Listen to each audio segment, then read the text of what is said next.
বাস্তুতন্ত্রের পুষ্টির প্রথম ধাপের নাম কি? অ্যান্সার হলো উদ্ভিদ। বাস্তুতন্ত্রে অজৈব বস্তুর উদাহরণের নাম কি? জল।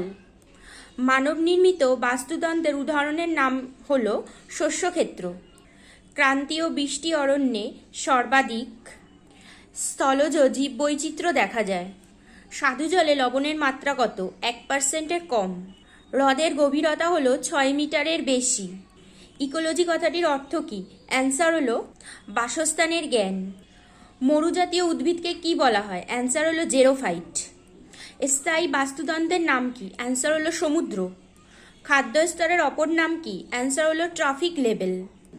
বাস্তুতন্ত্রে প্রগৌণ খাদকের নাম কি? অ্যান্সার হলো মানুষ। বাস্তুতন্ত্রের বৃহত্তম এককের নাম কি? অ্যান্সার হলো জীবমণ্ডল। প্রবাল হলো অমেরুদণ্ডী। বাস্তুতন্ত্রের বৃহত্তম এককের নাম কি? অ্যান্সার হলো বায়োস্ফিয়ার। বাস্তুতন্ত্রে বিয়োজকের ভূমিকা কে পালন করে? অ্যান্সার হলো ব্যাকটেরিয়া। পৃথিবীর বৃহত্তম সরলবর্গীয় অরণ্যের নাম কি? অ্যান্সার হলো তৈগা।